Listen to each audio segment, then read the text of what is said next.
Hello there, gang, and welcome to another episode of Displaying Model Behavior. This is one I've been looking forward to doing for a long time. We are going to take a look at the cancelled Marvel Legends, the ones that never were, because I had no idea just how many Marvel Legends were left on the cutting room floor over the last 20 years. This video is going to be a collaborative effort with friend of the show, Joey B. This man is like the oracle of Marvel Legends. If there's any information about this toy line that he doesn't know, quite frankly, it ain't worth knowing. So Joey, thank you so much for giving me all this info. Guys, go give him a follow on Instagram and the social medias. He's absolutely one of the Model Behavior good brothers. So with that being said, I'm going to take you on a chronological trip down the non-memory lane of Marvel Legends that we never got the chance to love. But man, they came so close. Want to hear about them? Here it goes. First up, we have this Mr. Fantastic here, who was originally pictured with a very stylized John Byrne type face sculpt, which is kind of nice. Ultimately, we didn't get that though. The one that was released had a much more stoic look on his face. So it's a bit of a shame that we missed the artist-specific Mr. Fantastic. You might notice a lot of these pictures have watermarks on them as well, so I want to give credit to the sources that they originally came from. A lot of them are from the Whoosh and a few other outlets as well. I don't know if these were official pictures that were then just used on the websites or not, but I don't want to go cribbing other people's homework. So credit goes to the folks with the watermarks, and check them out. I mean, you don't need me to tell you to go look at the Whoosh. They're pretty well known in this game. So yeah, credit where it's due to the photos that are shown. Now we've got the Galactus Wave Grey Hulk, who in the promo images was shown with an extra diorama piece that would have been kind of fun. And also there's a different head with a more gritted teeth look to it. Then we got the Sentinel Wave Mystique, who's on the Black Widow body, but that's just in the promo picture. She was eventually released with the Scarlet Witch body, which was some people refer to as the droopy boob body, so not very complimentary to the female figure and form. Also in the preview image, she has a longer skirt on her dress as well, so only minor changes, but hey, if we're going to do this, we're going to be thorough. Wonder Man has a completely different head and possibly a different torso as well. Also, the paint job is totally different too. Now, one action figure that is famous for the hideous face sculpt is the first Toy Biz Scarlet Witch. But interestingly, in the preview images, she had a completely different face. I'm not saying it's better or worse, but honestly, anything different would have probably been an improvement. And speaking of different heads, we had this original version of Ultron, and this more elongated, unusual looking head was based off of the Marvel Ultimate Alliance appearance of the character. So it did have some reference that it was going with, as opposed to the one that they actually put on there, which I don't know if it relates to any specific Ultron design. It might just be their own take on the character. Honestly though, I still really love this Ultron because he's big, chunky and chonky, but he might have looked even cooler with the Ultimate Alliance version. The Age of Apocalypse Wolverine had a completely different torso in the preview image. The one that was eventually released was just a solid black reuse of the Series 6 Wolverine. So I guess they figured maybe it would be easier to just reuse the old mold. Captain Britain from the same wave has exactly the same body, however, the costume paint job is totally different. This is a version of the Captain Britain costume that we've never got before. Maybe one day, we were close, but nope, this now only exists in preview pictures. And then from the same Giant Man wave, there is this Havoc figure, which is a version design of the character. I don't know if that's even in the comics or not. It might have been an original creation, but Toy Biz didn't tend to do that, so there must be some source material of it somewhere, I would imagine. But this was cancelled so early that it didn't even make it onto the box art, because that often happens, is that you get the box art with the cancelled image, which brings us to our next inclusion, which is Bishop, or more specifically Bald Bishop. Originally, he was going to have a bit more of an Age of Apocalypse style design to his costume, but instead they just went with the original look, minus a few different pieces and some slight tweaking. You can still see the original preview image on the packaging itself, which is interesting, but ultimately what was released doesn't match up with that. These four characters you see here were part of a Toy Fair fan vote that ultimately came to nothing. So I guess like Marvel Legends do currently, they'll put various figures to a vote and see which one is going to get made. Well, I guess out of all four, I don't know, maybe no one voted for any of them because we never got any of these. They were essentially just repaints of earlier Toy Biz figures, but yeah, out of the four, we got Goose Egg. It's kind of interesting, that one. The Onslaught wave was originally going to be a Bring on the Bad Guys wave, and interestingly, each character was going to be coming with an army building character as well, so that would have been a really interesting take. The one figure that was completely dropped from the line was Crimson Dynamo, although I think that they went back and did this design in 2010, I think it was. But as far as not just a figure, but an entire wave changing, this is quite an unusual example. I kind of dig this, because there's just so much stuff going on here. The idea of the character coming with a Build-A-Figure, sorry, not a Build-A-Figure, an army builder character, that's an interesting take. But would you want an army builder with a standalone character? Because you're going to end up with a lot of surplus characters if you actually do want to army build them. It's probably why they never went ahead with it. Interestingly, you can see a couple of the sculpts here of the Build-A-Figure characters, and the Brood one potentially might have actually been reused for the Diamond Select Brood figure. Because I didn't realize this, again, thanks Joey, that back in the day, Diamond Select was an offshoot of Toy Biz. So it would make sense that they would make the most of the sculpt they had by putting it out as a Diamond Select release. Now we have two of what would have been the most obscure characters we possibly would have ever got from Marvel Legends. Four-Brush Man? I don't even know who that is. And Throg, the Frog of Thunder. It's easy for me to say. These were potentially going to be packing characters as well, but ultimately they just never came to be. X-Babies and Avengers Babies were going to be pack-in characters for the Mojo wave, but ultimately those were taken away. And another change from that lineup was that I think it was Movie Daredevil was replaced with Iron Man. It might not have been Movie Daredevil, I might need to double check my notes. Nonetheless though, I think it's kind of a shame we didn't get the X-Babies. It would be really fun to have those around your Mojo Build-A-Figure. Now we've got probably the three most famous, super rare, Grail, ultra expensive Marvel Legends. We got Silver Shirt, Luke Cage, we got Crimson Dawn, Psylocke, and we got Blue Costume Wasp. So famous I couldn't remember the third one. So these actually did make it to production and onto store shelves, as many as 7. That's all that ever made it out there. Probably not even on store shelves. They were probably made and then they decided, no, you know what, let's actually not release these. But they got out into the public. So out there somewhere, these figures do exist, and boy howdy, do they go for a pretty penny. The Galactus Wave Professor X was originally going to be released with his gold hover chair. Ultimately, he came out with the more basic movie-style wheelchair, which we can only assume was probably a cost-cutting decision. There was going to be a Best of Marvel Legends Series 6 and 7 wave released, which would have been all of the chase figures that came out in those lines. But there was also one figure that was going to be an entirely new repaint, which was this Silver Juggernaut, which I think did make it out there into the wild. Some people do have it in hand, but it's still super, super rare because they dropped the best of releases. But this Silver Juggernaut, he's out there. He's out there in them there hills. So if you know of one that exists somewhere, comment below, let me know. I'd be interested to see if it's actually in hand with someone. There was this Iceman here who was supposed to come out with the X-Men Classics line. He was a repaint of the Marvel Legends Series 8 Iceman, which apparently was famous for always falling apart at the crotch. So maybe that's why they ultimately decided not to put him back on the shelves. Then there's this phasing Phoenix, which is kind of cool. So we had a solid version of this figure that was released, generally not too hard to find. But this phasing one, apparently there's about 15 that are out in the wild. So, you know, if you hardcore completionists, she's there. You can find her if you're willing to part with the money and put in the time. This one does exist, and, well, maybe she might be a part of your collection one day.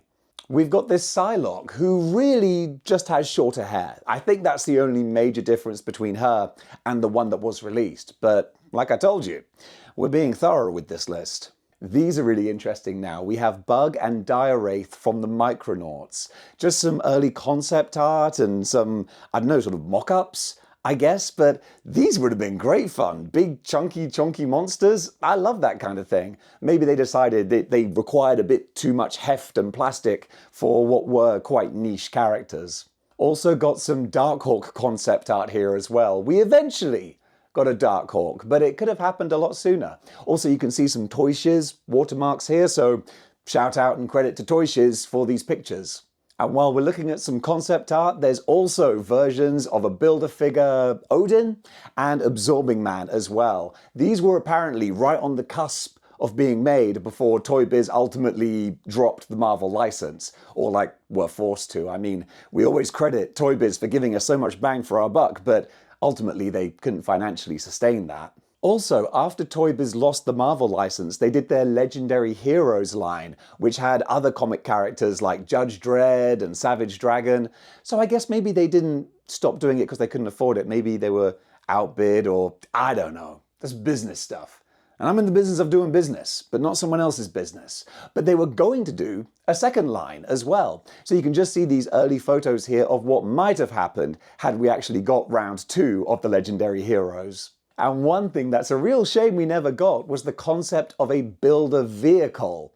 And Toy Biz, again, they were that close. We might have got an Avengers Quinjet. This would have been cool. And also kind of dangerous, because you know that would be going for a lot of money on the second-hand market right now if it existed. But nope, it was never meant to be. Some more concept art, and almost heartbreaking concept art, because these look amazing. We've got some very sort of real-world looking rhino and lizard concepts here, along with a robotic kind of Wolverine. These all look badass. I can see why maybe they never came to fruition, maybe a bit too high concept, but the images, man, they look awesome. I'm going to read this next one directly from Joey's notes because there's a lot of information here. So on to Hasbro. Now, we're leaving Toy Biz, going on to Hasbro. These are the figures that AOA's Sunfire beat in the Toy Fair exclusive figure vote.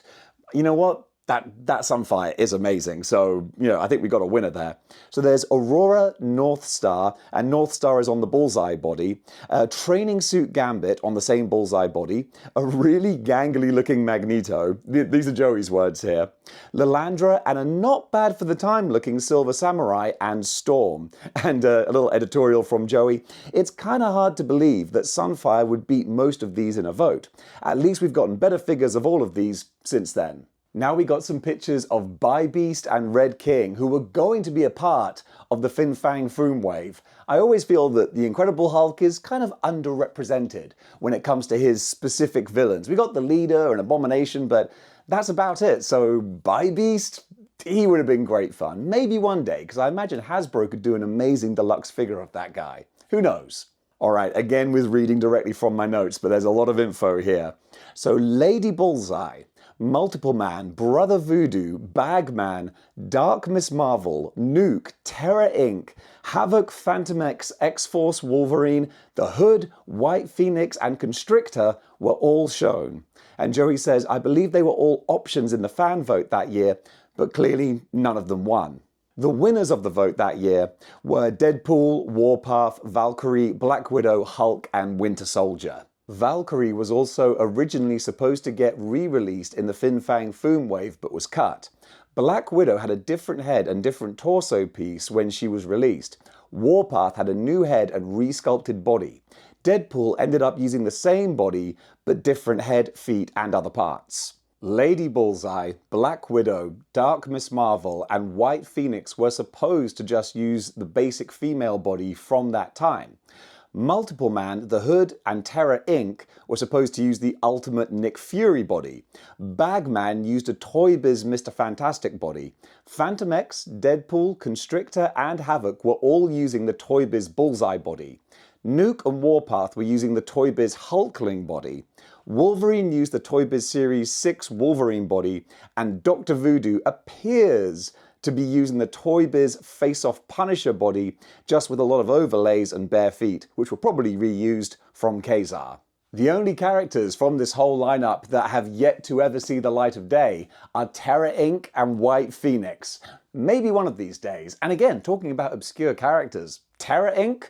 Now, 30 years of reading Marvel comics. I didn't know who this guy was. The TV show Fantastic Four: World's Greatest Heroes was supposed to get its own toy line with a Mole Man monster Build-A-Figure, and man, that would have been great. Look at some of these pictures. These look so cool, but unfortunately, I don't think that cartoon really ever caught fire with the masses, so I guess they decided there wasn't enough interest to justify the wave, but man, that Moloid monster, that would look great on the shelf. And speaking of monsters that it's heartbreaking we never got, there's this orange Fin Fang Foom with cloth good pants as well. This was going to be a part of the Marvel Masterpieces line, which it just never happened. And it's such a shame, because he looks so cool. It's a different head from the Build-A-Figure, and of course a much, much brighter paint job, but yeah, now he only exists in these pictures. This is just an interesting little thing. There's this devil dinosaur, which I think Hasbro showed off at a toy fair, but it was never intended, we don't think, I say we, Joey, thank you for the info. It was never intended to be an actual released figure. This is just a repainted 2001 Jurassic Park T-Rex, but I think they probably just wanted to use it for their display to make it look fun and interesting. Maybe drop a few hints and test the water. Still, it's fun to look at. Then we've got this render of Ultimate Hawkeye, which was shown at Comic-Con 2012 or 2013 possibly. This was probably going to be a re-release of their original Hawkeye, but just with a few alternate tweaks and takes on it. But yeah, they decided not to go down the Ultimate route. Speaking of the Rocket Raccoon Build-A-Figure wave, that's where Hawkeye was originally from. There were some more cancelled figures from there. The classic Hawkeye didn't end up coming out in this wave and was pushed off for 2 years and came out in the Odin wave. Bulldozer also was cancelled, and fans were worried that they'd not get to finish their Wrecking Crew. In my case, I could never start it. 2 years later, in the Ant-Man wave, he was released though. Jean Grey, however, didn't have it so lucky. A second White Phoenix figure was cancelled, making it the only figure to have been cancelled twice. The AOA Jean also got cancelled, with a different AOA Jean coming years later. That same year, Lyra, X-Force Archangel, White Iron Fist, and Sentry were cancelled from the Hitmonkey wave. Sentry was supposed to be a variant for Hyperion, and he was released 2 years later. Iron Fist was supposed to be a variant for Protector, who was also released 2 years later. X-Force Archangel was supposed to be a variant for regular Archangel, but just wasn't released. Only way to get X-Force Archangel was from the 2012 San Diego exclusive box set. Hasbro announced that year that they intended for every San Diego Comic-Con exclusive to have a mainline release in some capacity. Lyra was supposed to be a variant for Red She-Hulk, but she was never released. Okay, Joey was spitting out the facts faster than I could remember them, so again, we're going to go straight to the notes here. The next Build-A-Figure for 2013 was supposed to be Jubilee.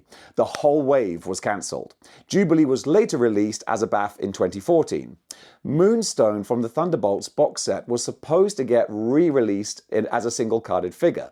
Didn't get re-released until 2022 though, as a Walgreens exclusive. Agent Venom got released in 2014 as a Walgreens exclusive. Tiger Shark got released in 2015 as part of the Ant-Man wave. Blizzard 2015 as part of the Hulkbuster wave, although he no longer had gripping hands, only fists. Batroc got released in 2015 with the Allfather wave. Radioactive Man in 2015 as part of a 3-pack. And probably the only Marvel Legend to have a glow-in-the-dark piece. I didn't realize that until I just noticed it in the dark one day. Marvel Now Thor, which isn't pictured, got released in 2015 with the Allfather Build-A-Figure wave, and Songbird never got released in this form, got a completely different sculpt, but was released in 2019. Still in 2013, the Epic Heroes wave, no Build-A-Figure, is the first Legends wave with no BAF since 2004. Don't worry, we get plenty of non-BAF waves now, that's for sure. Blade was a variant for the Punisher, never got released. Punisher had a second variant. Thunderbolt's Punisher got a limited release.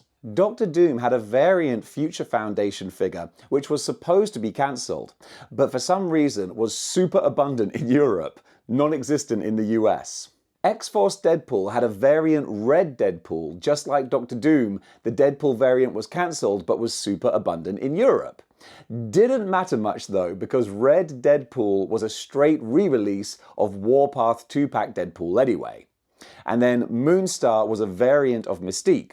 She was cancelled and never released. A completely different Moonstar figure later became a Walgreens exclusive in 2019. Still in 2013, and again, so much information, we got to read it directly. Rescue, Trevor, and War Machine were cancelled from an Iron Man wave. Rescue was later released as a Marvel Unlimited exclusive without the Pepper Potts head. Trevor was later released... Trevor? Yeah. Trevor was later released in the MCU 10th Anniversary wave, and War Machine was released in 2015 in the Hulkbuster Build-A-Figure wave. And the last ones for 2013, these both would have been in the Puck Build-A-Figure wave. We got Phoenix Force Cyclops, who was a variant of the normal Cyclops. He got cancelled and was never released again, although apparently some did pop up in Asia. And then there's Rogue, who was a variant to Emma Frost, and again, some popped up in Asia. The same design minus the open-chested shirt. Why can't we have nice things? Minus the open-chested shirt, was released in a 2-pack in 2020. To be fair, she did come with an awesome pyro as well, so it was a pretty good 2-pack. Now we've got some figures that were on display at San Diego Comic-Con, but were probably just little custom paint jobs and little kit bashes that they did just for fun to spruce up their display, probably never intended to be released. We've got an AIM Mandroid, an AIM Gamma Monster, a Macho Deadpool, yeah! And also we've got Overdrive as well. It's a repainted Star-Lord with a different head. It would have been great to get him to finish off the superior foes of Spider-Man, maybe one day, but you can see he does, or did, kind of exist in at least one form. We've got some more fan vote figures. These are just images though. We never even got renders or anything like that. But just out of interest, they are all of these ones on display, with Terra Inc. and Solo being the only characters that we still haven't got in some form or fashion. And finally, we have the most recent fan vote threesome, and only one that we still don't have, which is Sif from these options here. It was Silk who won, and then we got White Costume Elektra in the Daredevil Bullseye 3-pack. But Sif, we're still waiting. Who knows? Maybe one day. And that pretty much does it, except, just popped into my head there, and Joey did mention it as well, the Engine of Vengeance. I mean, if we're talking about figures that we almost got, but never was meant to be, we've got the entire Robbie Reyes Engine of Vengeance. We've got his Ghost Rider form, his regular civilian form, and then heartbreakingly, there's Mephisto and the Goblin Queen as well. But hey, like I said, never meant to be. Maybe one day, but that's the big question. Do Marvel Legends and Hasbro want to set the precedent of releasing figures that failed as Haslabs? Because, I don't know, they might not want to go down that road, which, if that's the case, is a shame, because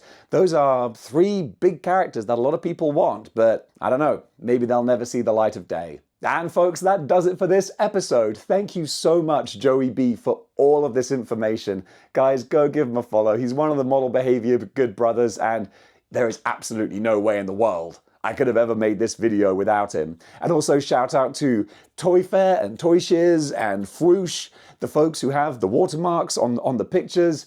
Guys, you don't need me to tell you that these are the big cheeses in this biz, because those guys have been doing this for years. So yeah, follow them if you're not already, but who am I kidding? Of course you're following them. So gang, what do you think about these characters that never saw the light of day? Which ones do you hope we might get one day? Because me personally, I just want some big old monsters. I want not just any old mole man creature.